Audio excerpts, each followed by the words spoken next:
오늘 최고의 감사 세 번째 시간입니다. 우리가 이 감사의 계절에 온 천지가 아름다운 단풍으로 물들고 있죠. 우리 인생도 감사로 물들이는 저와 여러분이 되기를 주님의 이름으로 축복합니다. 우리가 잘 아는 데살로니가전서 5장 16절에서 18절 말씀이 있습니다. 우리 너무 잘 알죠? 항상 기뻐하라, 쉬지 말고 기도하라, 범사에 감사하라. 이것이 너희를 향하신 하나님의 뜻이다, 이렇게 말씀합니다. 근데 여러분, 사탄 복음서라고 있다고 합니다.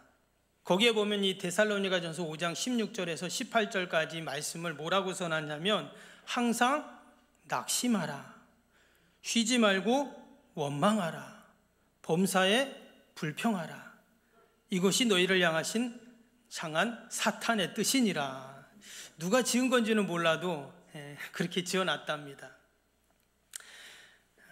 여러분, 우리가 늘 감사와 불평 사이에서 우리는 감사를 택하든 불평을 택하든 뭔가를 하나 택해야 합니다.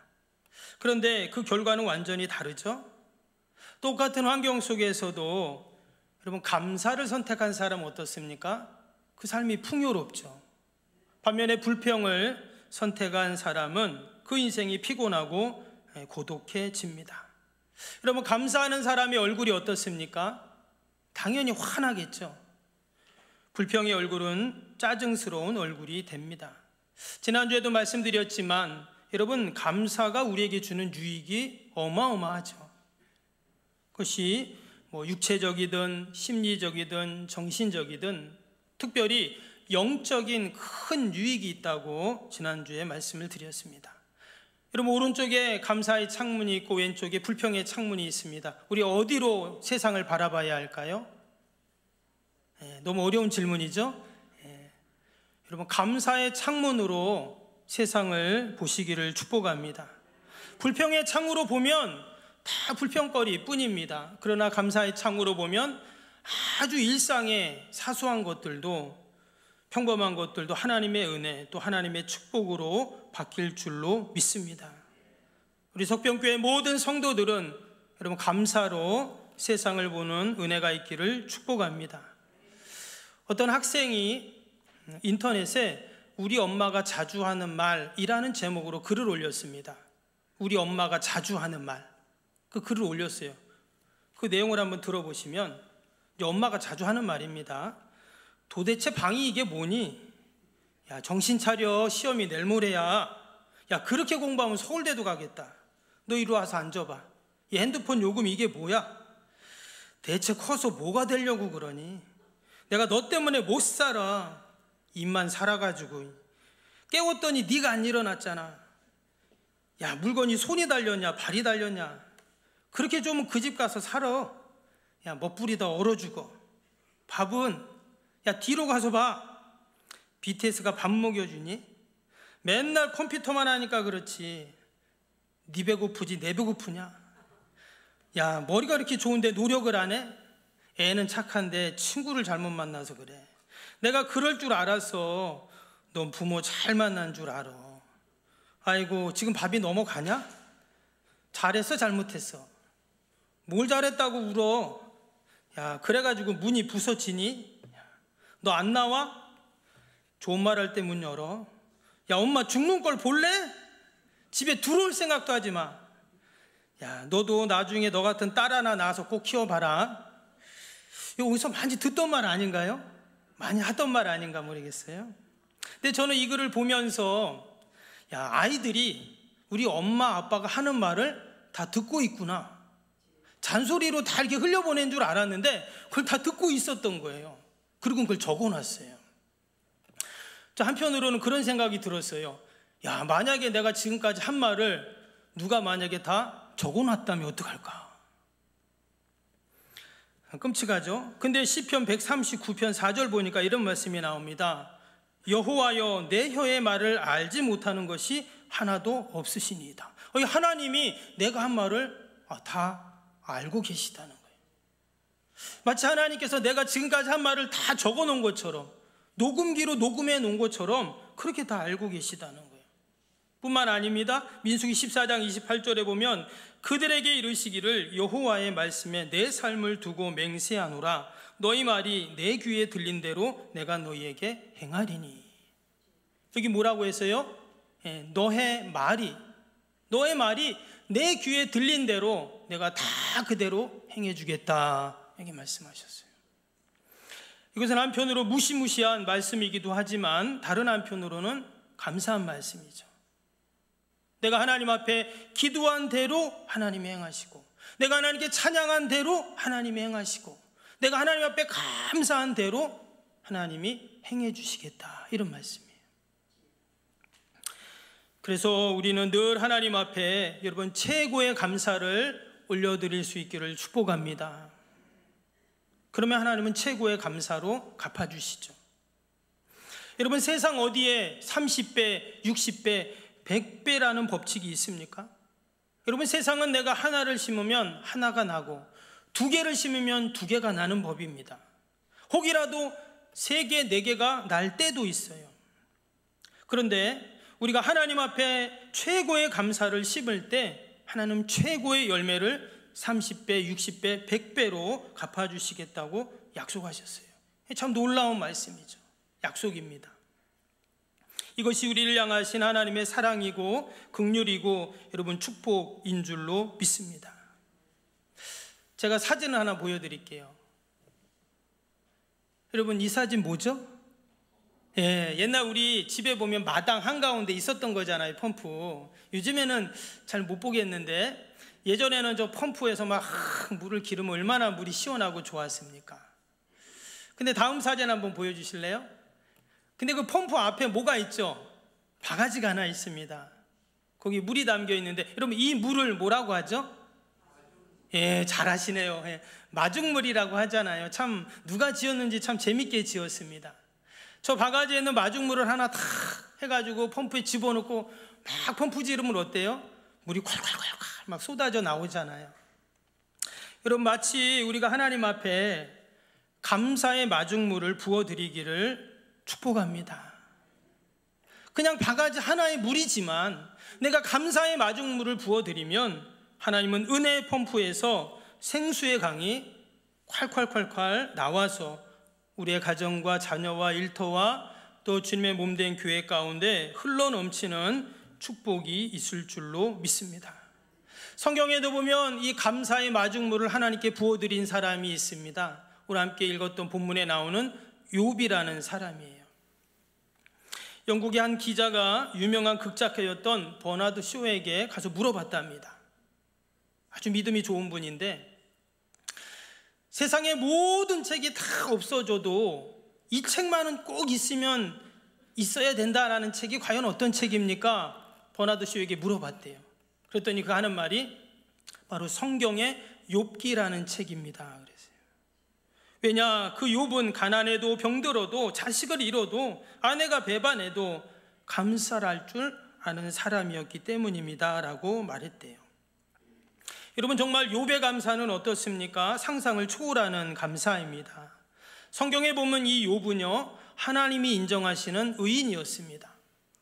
우리가 한 사람의 신앙을 점검할 때 하나님이 과연 그 사람을 어떻게 여기는가가 중요합니다. 사람의 평가는 중요하지 않아요. 하나님이 어떻게 여기시는가. 그런데 보니까 하나님은 이 욥을 사탄 앞에서도 칭찬하셨어요. 자랑하셨습니다. 1장 1절에 보니까요, 욥기 1장 1절입니다. 우수 땅에 욥이라 불리는 사람이 있었는데 그 사람은 온전하고 정직하여 하나님을 경외하며 악에서 떠난 자더라. 이 욥이 하나님 앞에서 어떤 사람이라고요? 온전하고 정직하고 하나님을 경외하고 악에서 떠난 사람, 이런 사람이었어요, 욥이요. 여러분, 하나님께서 이런 욥을 가만히 두실까요? 아니죠. 어마어마한 축복을 부어주십니다.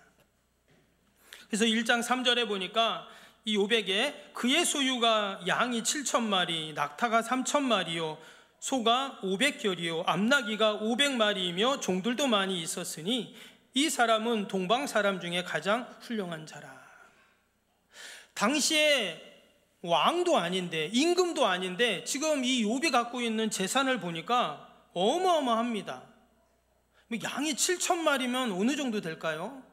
지금처럼 무슨 농장을 많이 운영하는 대규모 농장을 그런 때도 아니었는데 양이 7,000마리, 낙타가 3,000마리, 소가 500마리, 암낙이 500마리, 어마어마합니다.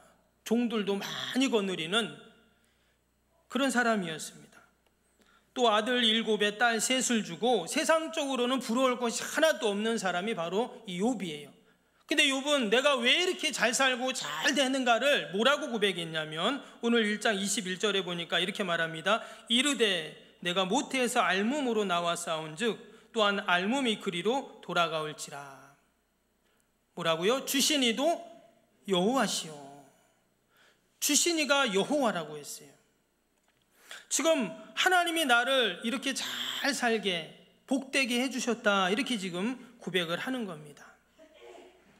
여러분, 지금까지 지난 2024년 우리가 11달을 살아왔는데 여러분, 하나님께서 우리에게 다 주셔서 생명도 주시고 가정도 주시고 일터도 주시고 건강도 주시고, 아멘을 하셔야 되는데, 하나님이 모든 것을 다 주셨는 줄로 믿습니다. 내가 인정하든 인정하지 않든, 내가 느끼든 느끼지 않든, 바빠서 그냥 막 나가 혼자 달려왔든 어쨌든 하나님이 주셨기 때문에 우리가 이렇게 살고 있는 줄로 믿습니다. 욥은 그렇게 고백했어요. 내가 잘해서, 내가 똑똑해서, 내가 노력하고 땀 흘리고 수고해서 이런 걸 이룬 게 아니라 나는 알몸으로 이 세상에 왔는데 하나님이 다 주셨다. 근데 저도 이 말씀을 묵상하면서 그 생각이 들더라고요. 어느 날 보니까 집에 냉장고도 있고 TV도 있고 또 밥솥도 있고 세탁기도 있고 김치 냉장고도 있고 차도 있고 다 있더라고요. 여러분들도 다 있죠. 있는데 하나님이 이 모든 것을 다 주셨다는 거예요. 이 시간 이 욥의 고백이 저와 여러분의 고백이 되기를 축복합니다. 그런데 어느 날 까닭 없이 그의 삶 속에 엄청난 재앙이 불어닥치게 됩니다. 바로 지금 이야기했던 이 모든 하나님이 준 축복이 한순간에 다 사라지게 됩니다. 하루아침에 아들, 딸 10명이 다 죽습니다. 또 재산도 다 도둑맞습니다. 건강마저 잃어버립니다. 또 믿었던 아내마저 자신을 저주하고 도망가 버립니다. 즉 가정이 산산조각 나고 인생이 산산조각 파괴가 되어버렸어요. 근데 욥은 그 이유를 몰랐어요. 이유를 모르는 거예요. 영문도 모르는 채 이런 끔찍한 재앙을 경험하게 됩니다. 설상가상으로 자신을 위로한다고 친구들이 왔는데 그 친구들이 욥을 비난하고 조롱하고 또 정죄합니다. 얼마나 힘들겠어요. 혹이나 우리 중에 욥처럼 이런 총체적인 고난을 당해본 적이 있는 분이 계신가 모르겠습니다. 물질, 또 건강, 친구, 가정 다 떠나는 절대 상실을 지금 욥은 지금 경험하고 있는 것입니다. 근데 이게 욥기의 서론이에요. 욥기가 42장까지 있습니다. 어떤 분들은 이 욥의 고난을 42장 다 기록한 줄 아는데 사실 그렇지 않습니다. 이 욥의 고난은 1장 13절에서 19절까지만 나와요. 7절만 나옵니다. 그러면 뒤에 내용은 다 뭐냐? 욥의 신앙 고백, 그의 기도, 또 하나님 앞에서 그의 믿음을 기록을 하고 있습니다. 중요한 것은 많은 사람들이 욥 같은 이러한 고난을 당하면 어떻게 하는가? 흔들리기 마련입니다. 망가지기 마련이에요. 아무런 인생의 미련이 없는 것이죠. 그가 나쁜 짓을 하거나 죄를 짓거나 그래서 심판받는 것도 아닙니다. 아까 1장 1절 말씀처럼 그는 누구보다 믿음생활, 신앙생활, 하나님을 잘 경외하는 그런 삶을 살았는데 이런 고난을 당한 거예요. 때문에 그의 마음이 더 힘들고 더 하나님을 원망하는 마음이 들 수가 있습니다. 소도 언덕이 있어야 비빈다는 그런 속담이 있잖아요. 뭔가 있어야 다시금 재기하고 일어날 수 있는데 지금 이 욥은요 완전히 제로 베이스가 되었어요. 아무것도 없는 그런 상태가 된 겁니다. 그런데 이어지는 말씀을 보면은요, 욥은 결코 흔들리지 않았다는 거예요. 그리고 끝까지 좌절하지 않고 인내하며 신앙을 굳건하게 지켜갑니다. 그리고 마지막에 욥은 웃는 사람이 돼요. 욥기 42장 10절에 보면 욥의 결말이 나옵니다. 거기에 이렇게 나와요. 욥이 그의 친구들 위하여 기도할 때 여호와께서 욥의 공경을 돌이키시고, 공경을 다 돌이키셨어요. 그 여호와께서 욥에게 이전 모든 소유보다 갑절이나 주신지라. 아멘. 하나님이 모든 공경을 다 돌이키실 뿐만 아니라 이전에 하나님이 주셨던 것보다 갑절을 더 주시는 이런 놀라운 은혜, 축복을 경험하게 됩니다. 어떻게 이것이 가능했을까요? 절대 고난 속에서도 최고의 축복, 이런 놀라운 영광을 그가 누리게 된 이유가 무엇인가? 혹시 우리 중에 이런 절대 고난, 어려움, 상실을 당한 분이 계시다면 오늘 말씀 잘 들으시고 마음에 새기시기를 축복합니다. 오늘 그 답이 1장 20절 22절에 나옵니다. 우리 다시 한번 말씀을 보겠습니다. 욥이 일어나 겉옷을 찢고 머리털을 밀고 땅에 엎드려 예배하며 이르되 내가 못해서 알몸으로 나와 싸운즉 또한 알몸이 그리로 돌아가올지라. 주신 이도 여호와시요 거두시는 이도 여호와시오니 여호와의 이름이 찬송을 받으실지니이다 하고, 이 모든 일에 욥이 범죄하지 아니하고 하나님을 향하여 원망하지 아니하니라. 마지막 절에 보니까 욥이 어떻게 했어요? 절대 하나님 앞에 원망하지 않았어요. 분명히 지금 원망해야 되는 때인데, 그 타이밍인데 희한하게 욥은 하나님을 원망하지 않고 범죄하지 않고 망가지지 않았다, 이렇게 말합니다. 왜 그럴까요? 앞에 나왔던 말씀처럼 자신은 아무것도 가지고 온 것이 없는데 이 모든 것을 하나님이 주셨다는 그 고백 때문이에요. 하나님이 다 주셨다는 거예요. 그러니까 거두시는 분도 하나님이신데 내가 원망할 수 없다는 믿음인 것이죠. 그리고는 어떻게 했어요? 도리어 하나님을 찬양했습니다. 20절에는 엎드려 하나님께 예배했다고 지금 말씀을 하고 있습니다. 여러분 19절까지 뭐가 나온다고 했어요? 그가 당한 절대 고난이라고 얘기했죠. 절대 고난이 나온다고 했습니다. 그런데 그 모든 고난의 순간을 그는 감사함으로 이겨낸 것입니다. 여러분 우리가 대개 언제 예배 드립니까? 오늘 우리가 예배 드리러 왔는데 사실 지금 욥은요 예배 드리고 감사할 타이밍이 아닙니다. 왜 그런 줄 아세요? 19절 보겠습니다. 19절 보시면 거친 들에서 큰 바람이 와서 집 내 모퉁이를 치매 그 청년들 위에 무너짐으로 그들이 죽었나이다. 나만 홀로 피하였으므로 주인께 아래로 왔나이다 한지라. 이 말이 무슨 말이냐면 갑자기 들판에 큰 태풍 같은 게 분 거예요.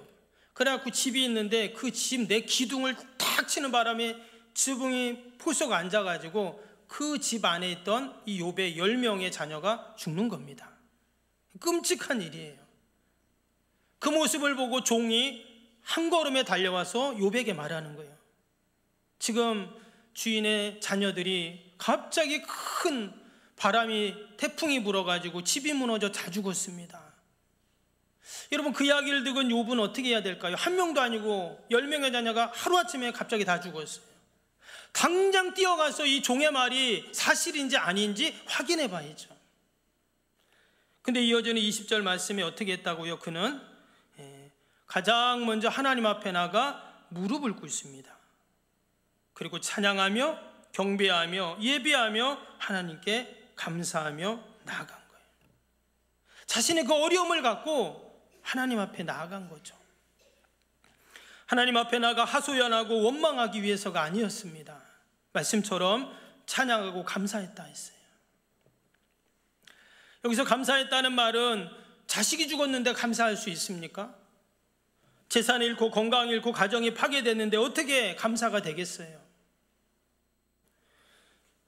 이런 상황에서도 그는 하나님께 예배하고 믿음으로 나아갔다, 그런 말인 거예요. 유대인의 격언 중에 감사합니다라는 말이 혀에 붙기 전에는 자녀에게 말을 가르치지 말라 하는 그런 가르침이 있다고 합니다. 참 지혜로운 거죠. 안타깝게도 우리는 어떻습니까? 이상하게도 감사가 잘 안 됩니다. 은행이나 주유소나 백화점 같은 데 가면 감사합니다, 감사합니다, 얼마나 인사를 잘하는지 몰라요. 그것이 형식적인 감사이긴 하지만 여러분, 우리는 어떻습니까? 정작 감사해야 할 우리 부모님에게, 또 우리 자녀들에게, 또 우리의 형제들, 남편, 아내에게, 또 우리 옆에 있는 성도들에게 얼마나 감사를 했는가, 제 자신부터 회개를 합니다. 그러다 보니 우리는 하나님을 향한 감사도 인색해졌어요. 하나님을 향한 감사도 인색해졌어요. 제가 지난주일 추수감사주일 헌금을 쫙 보면서 한 분 한 분 제가 목양실에서 기도를 했는데, 쭉 기도를 하다가 어떤 분은 딱 거기서 제가 멈춰가지고 막 눈물이 나더라고요. 야, 이분이 어떻게 이렇게 감사할 수 있을까?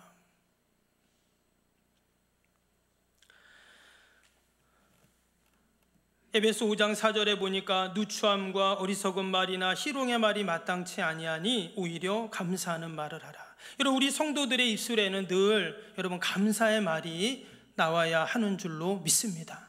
우리의 삶이 감사의 행동 삶이 되어야 된다는 거예요. 같은 입이지만 똑같은 말이지만 나오는 말 속에 장미꽃처럼 향기로운 말이 있는 반면에 가시처럼 상대방을 찔러서 상처를 주는 그런 말도 있습니다. 우리는 타인의 말에는 쉽게 화를 내고 상처를 받지만 여러분, 정작 내가 하는 말, 나의 표정, 나의 행동에는 신경 쓰지 않는 경우가 많죠. 언젠가 남이 아프게 한 그 가시는 여러분 부메랑처럼 다시 자신에게 돌아오기 마련입니다. 우리 조상들은 누에는 자기 입에서 나오는 실로 집을 지어 산다는 말을 했어요. 참 지혜로운 가르침이죠. 결국 자기 입에서 나온 그 실로 자기 집을 짓고 산다는 거예요. 욥기 2장 10절에 이런 말씀이 나옵니다. 그가 이르되 그대의 말이 한 어리석은 여자의 말과 같도다. 우리가 하나님께 복을 받았은즉 화도 받지 아니하겠느냐 하고 이 모든 일에 욥이 입술로 범죄하지 아니하니라. 오늘 1장 20절에 22절에도 그런 말씀이 나오죠. 이 모든 일에 욥이 범죄하지 아니하고 하나님을 향하여 원망하지 아니하니라. 그의 아내가 하도 불평을 하니까, 하도 하나님을 원망하고 욕하니까 당신은 어리석은 여자 같다, 이렇게 말한 거예요.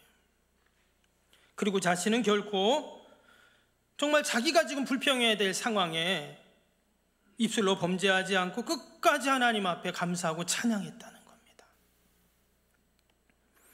여러분, 감사했던 욥의 그 고난의 종착역이 무엇일까요? 바로 놀라운 하나님의 축복이었습니다. 잃었던 것까지도 하나님이 다 회복시켜 주실 뿐만 아니라 어떻게 해요? 갑절로, 곱배기로 하나님이 다 바꿔주셨습니다.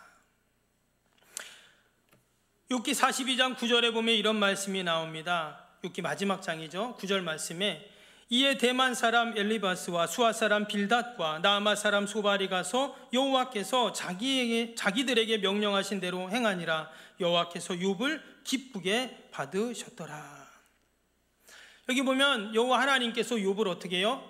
기쁘게 받으셨다 이랬어요. 기쁘게 여기셨다, 이런 말씀입니다. 즉 하나님께서는 욥을 계속 보고 계셨던 거예요. 그 사단에게 그래 한번 욥을 시험 한번 해봐 이래놓고는 나몰라라 하시는 분이 아니라 그때부터 지금까지 하나님은 노심초사하시면서 하나도 빠짐없이 욥의 하나하나를 다 보고 계셨던 것입니다. 고난 앞에도 실망하지 않고 끝까지 믿음으로 견디면서 감사하는 그 욥을 하나님은 보고 계셨다가 축복을 하신 겁니다. 여러분, 사람은 다 그가 지나간 자리에 흔적이 남기 마련입니다. 삶의 자국이 남기 마련이에요. 여러분도 오늘 예배 드리고 이제 예배 끝나면 다 가시잖아요. 그러면 성도들이 왔다가 간 자국이 있어요. 뭐 흙이 묻어 있다든지 의자가 삐뚤어졌다든지 아니면 다 우리가 지나간 자리마다 우리 인생의 발자국마다 여러분 우리가 어떤 자국을 남겨야 할까요? 우리가 감사의 자국을 남기는 저와 여러분 되기를 축복합니다. 인생의 목적이라는 책을 저술한 미국의 국민교사라고 하는 유명한 심리학자가 있습니다. 할 어반이라는 교수인데요, 이분이 35년간 학생들을 가르칩니다. 무려 70만 명 이상 많은 학생들을 가르쳤대요. 근데 이 학생들에게 숙제를 하나씩 내준답니다. 꼭 그 숙제가 뭐냐면 하루 종일 24시간 동안 절대 불평의 말을 하지 말라, 이런 숙제를 내준대요. 그리고는 다음 날 돼서는 어제를 딱 돌아보면서 혹시 불평했던 말이 몇 번 했나 써보라는 거예요. 솔직한 심정으로. 근데 놀라운 수치가 나왔습니다. 무려 70만 명을 그렇게 숙제를 내줬는데 사람들이 보니까 하나같이 하루에 불평을 6개에서 12개의 불평을 했다는 거예요. 그리고 그러니까 하루에 한 번도 불평하지 않은 사람은 그 70만 명 중에 고작 4명이었답니다. 무슨 말입니까? 이처럼 우리가 감사를 실천한다는 게 힘들다는 거예요. 왜냐? 감사를 방해하는 방해물들이 도처에 널려있기 때문입니다. 그 중에 하나의 우리 가운데 아주 습관적인 그 감사하지 못하는 방해물이 뭐냐면 바로 불평이에요. 그래서 심리학자들이, 과학자들이 연구를 해봤답니다. 왜 사람은 불평을 하는가? 왜 사람들은 도대체 불평하는 이유가 뭔가? 여러분, 돈이 많으면 불평 안 할까요? 아닙니다. 건강하면 불평 안 할까요? 아닙니다. 아무 문제 없고 평안하면 불평 안 하는가? 그렇지 않다는 거예요. 그거 상황과는 관계없이 인간은 늘 불평을 한다는 겁니다. 원래 인간의 생존 DNA는요, 어떤 외부로부터 자극이 들어오면 그걸 긍정적으로가 아니라 부정적으로 인식하려는 경향이 있대요. 그것을 부정적 왜곡이라는 이론인데요, 무슨 말이냐면 혹 외부에서 뭔가 들어오면, 우리 몸이 그렇잖아요. 여러분, 외부에서 무슨 병균이 들어오면 어떻게 합니까? 우리는 인식 못하지만 우리 안에 있는 그 백혈구, 모든 좋은 그 호르몬들이 어떻게 해요? 그 외부의 세균을 막 공격합니다. 그래서 우리가 염증이 생기는 거잖아요. 근데 우리 인간의 DNA가 그렇다는 거예요. 외부로부터 어떤 자극이 들어오면 자신을 방어하려고, 혹시 저게 날 해치려고 하는 게 아닌가? 혹이나 나의 생존을 위협하는 건 아닌가? 의심하면서, 조심하면서 인간의 이 감정 시스템이 부정적인 반응으로 준비를 한다는 거예요. 일리가 있죠? 사람마다 차이는 있겠지만 어찌 보면 부정적인 것은, 불평하는 것은 인간의 본능이다, 이렇게 말해요. 근데요, 아이러니한 것은 뭐냐면 이런 부정적인 사고의 패턴이 계속 길들여지게 되면 그 인생이 불행해진다는 거예요. 그래서 감사는 행복해지려는 연습이라면 불평은 불행해지려는 연습이에요. 여러분, 최고의 감사는 최고의 행복해지는 연습인 줄로 믿습니다. 아멘. 한 주간을 살면서도 저와 여러분이 최고의 감사로 하나님 앞에 나아가기를 축복합니다. 분명 하나님은 최고의 열매로 30배, 60배, 100배로 하나님이 다 채워주실 줄로 믿습니다.